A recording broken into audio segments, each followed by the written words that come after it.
Wait a minute. Hear this. Birdy num num. Birdy num num. What's up, ladies and gents, and welcome back to another episode of the Birdy Num Num podcast. Sanjay Manaktala here, having a good week, and I really hope you all are having a wonderful week. And today on the podcast, I want to talk about, ironically, the joy of starting over, as I was about to start over as I stumbled my intro. But yeah, I want to talk about this because it's something I've been thinking about for a while now, and a lot of people get caught up these days in the whole hustle, grind it out, do as much work as you can. And I totally get it. I've been guilty of it. I say it all the time. I still believe it to some degree, but I've come to realize there is a balance between, putting in brute force work, just 100% devoting yourself to something, and then letting things kind of marinate and percolate and giving them time to breathe, right? Like if you were at the gym, you wouldn't just do 8,000 push-ups in a row.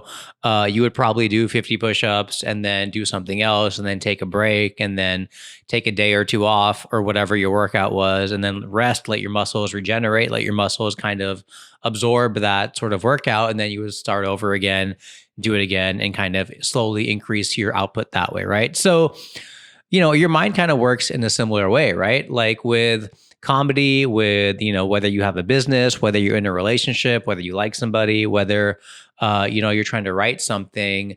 We all know metaphorically in school, when you're stuck on something creative, they say, all right, come back to it tomorrow morning, or throw that paper away. How many of you done this? You're just writing something and then you just want to throw the entire paper away and start fresh, right? So that's kind of the physical manifestation of that. But I feel like that happens over and over and over again in a lot of things, right? Like, for example, right now during COVID, as I mentioned before, I went balls deep into learning about the stock market. I had some money tucked away. I was bored. Comedy clubs were shut, and me, I like to do stuff, and if I'm kind of idle, I really don't feel satisfied. So I always want to know, like, what more can I learn, what more can I gain, and so during the whole lockdown, I read every book on the stock market. I watched a bunch of YouTube videos, because as I always say, we are at a time right now where the best teachers are online for free, so all that stuff was happening and I was super excited by it. But then I started to realize, man, staring at these stock charts all day, staring at these screens all day, I'm getting caught up in like every wiggle and waggle of like, price movements. And I'm actually being counterproductive because I am not doing that well. Where had I just put a trade on, I could have just like walked to Walmart, not paid attention to it, let it breathe, let it do its thing, and I would have come back and probably made more money. But instead, every dollar that kind of was going up and down, because I was so focused on it and I was looking at it like 100% of the time, it was actually counterproductive. So oftentimes with everything, like, the more you think about something, the more you grind on something, it's commendable, because South Asian culture tells you, hey, you got to put in the work, you got to study, you got to study, you got to study. But look, even, my wife was taking her USMLEs, which for those of you who don't know is the exams to be a doctor in the US, right? Especially for Indian graduates, you got to do that stuff all over again. And I would tell her, like, you've been reading these books for like 12, 15 hours a day. Why not take a breath? Or, a lot of the best educators in that field say the day before your test, don't cram, because your mind needs time to digest and absorb what you've been doing.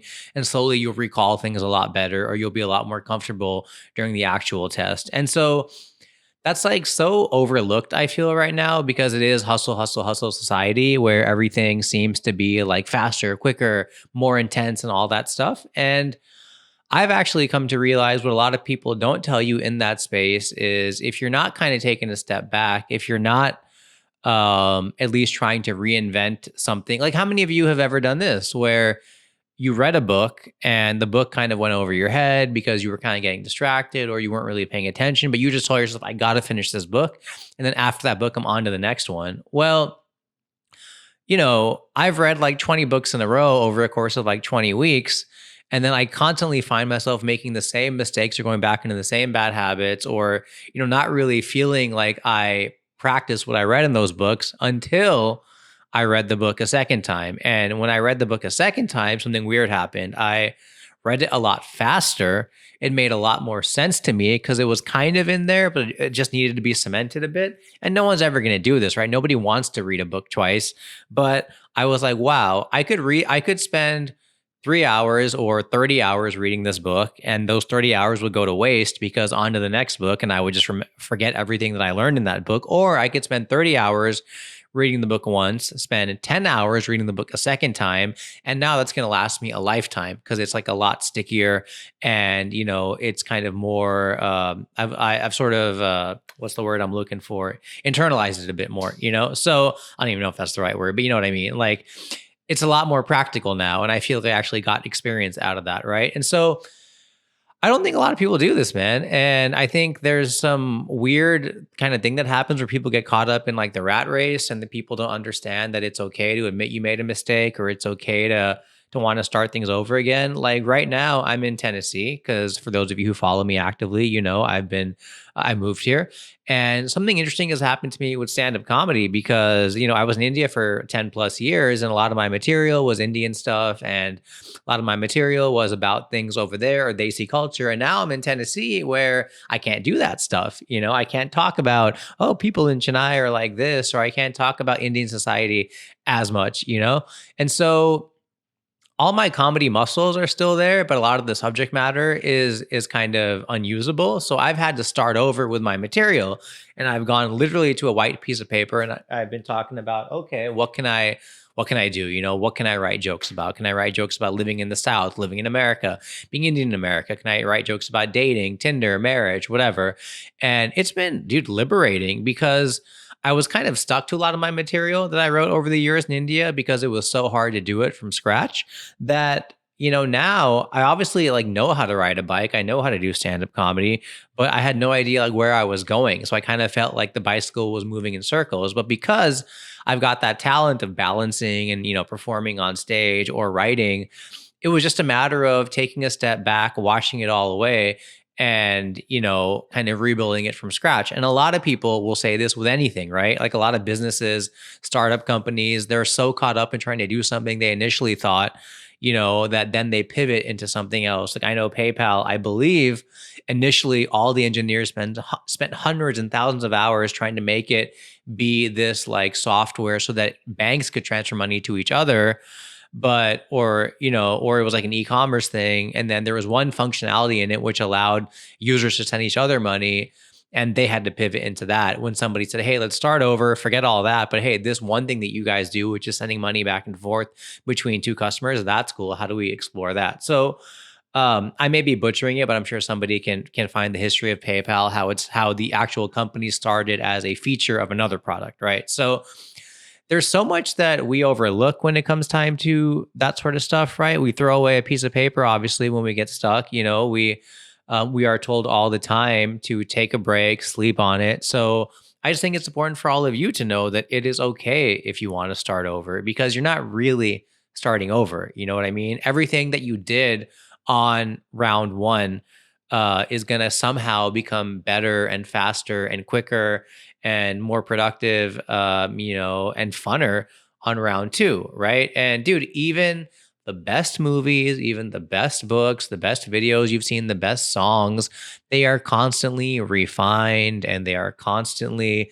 kind of churned through. And, everyone always says, you need to do your first draft so that you can throw it away. You need to have that first version out so it's done.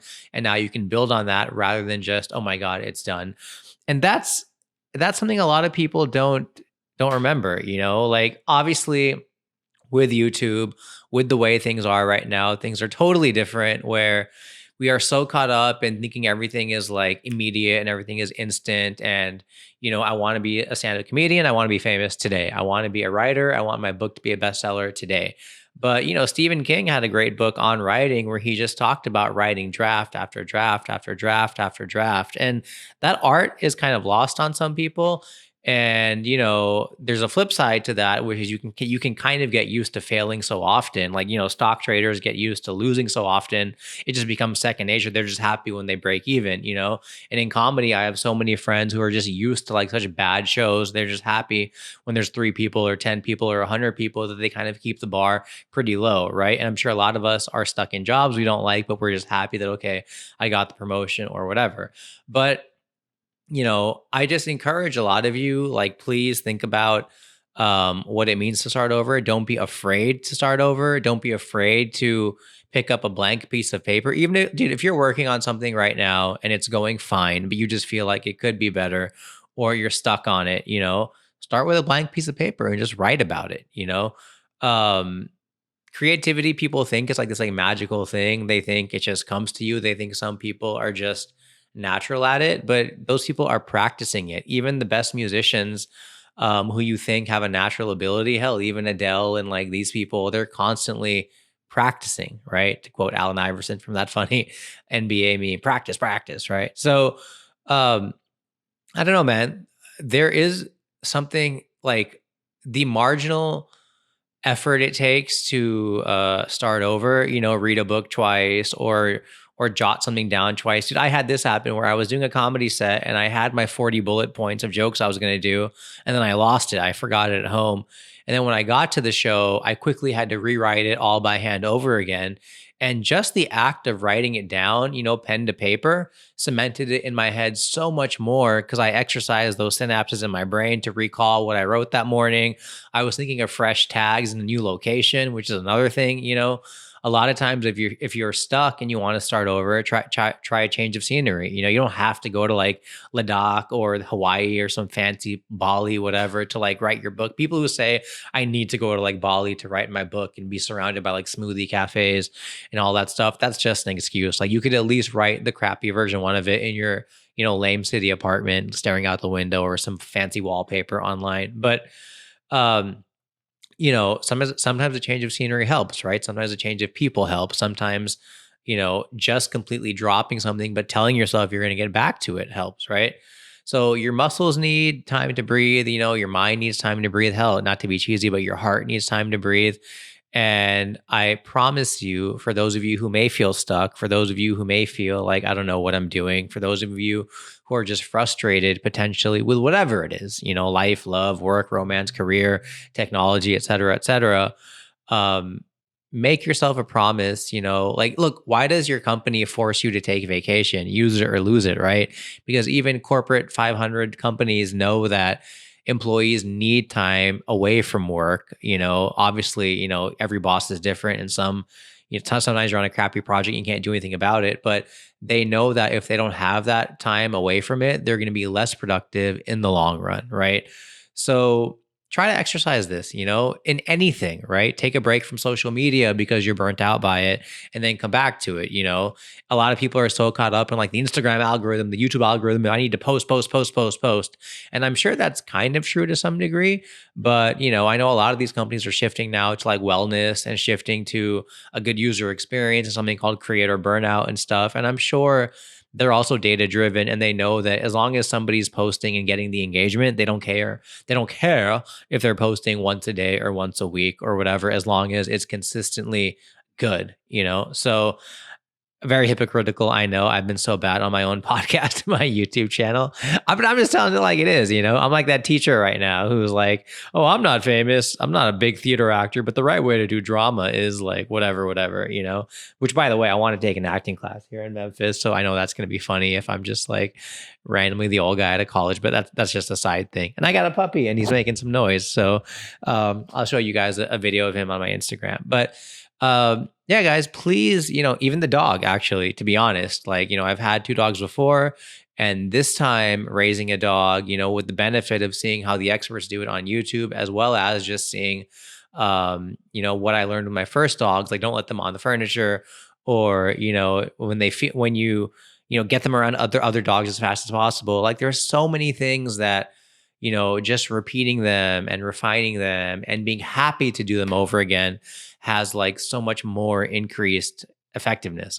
I guess, if that's what I mean, right? So it's like, so many people think like, if I got to read that book again, it's a waste of time. If I got to write that thing again, it's a waste of time. But dude, it's so not a waste of time, because in the long run, it saves you so much time, right? I promise you, if you've ever been stuck on a book that everybody seems to get, or is so important for your career, I just please read it twice. I know you don't want to. I know it's going to feel like a waste of time, but read it a second time and look back on how much more you absorbed and how much more impactful it was on you and how much more you feel like, all right, you can carry those things right now, right? There was a great book I read called Never Split the Difference by Chris Voss, which is like an FBI negotiation dude. And it was all about negotiate your salary, negotiate your argument with your partner, negotiate anything. And I read that book twice because it was literally 14 rules, kind of like Jordan Peterson types, but it was like 14 rules of, if you're gonna go, like if your boss is saying we're gonna offer you 10 lakhs as an increase in your hike and in your salary, or like another $20,000 this year for your salary, like one rule is like just repeat it back to him, just be like, you're offering me, he's like, I'm gonna give you 20K more. It's like, you're offering me 20K more. And just letting somebody hear that back, they might feel stupid, or just, he might just feel like, okay, that does sound like a little or a lot or whatever. So one of the rules in the book was literally just repeat back what the person said who's arguing with you to them. Your wife is mad at you because, you were 5 minutes late to pick her up, right? But like, so you're mad at me because I'm 5 minutes late to pick you up? And then, she might feel like, oh, that does kind of sound silly. So I hope my wife is not watching this. She's gonna learn the things that I use on her, and I'm gonna like go down in hell. So, the reason I read that book was I knew that these are like very effective techniques, but I knew I'm just going to read it and forget about it. Whereas when I read it twice, some of these things still stick with me to this day. And I find myself, using them in any sort of stuff. When I bought my latest car, the guy tried to like give me less miles on the lease. And I literally just sat there quietly when he just gave himself up. He's like, all right, fine. So I just stared at him. I stared at him for like 15 seconds, which doesn't sound like a lot because we're so used to being polite. But I looked at him and I didn't say a word, and I held it. I was proud of myself. I just held it. It's probably like 7 seconds, and it worked, and it saved me like $3,000. So, a lot of stuff can happen that you don't realize when you start over, and it's not starting over. It's starting better. It's starting faster. It's continuing on your journey, and it's going to get you to where you want to go, probably a lot faster eventually, and in a lot better place, right? So, that's it for this week, you guys. I hope that made sense. Let me know in the comments, what you guys thought. If you have any stories on something that helped you by starting over or going at it again or whatnot. But, I appreciate you guys, and thanks a lot, and I'll see you guys next Birdy week. num num. Birdy num num. A birdie num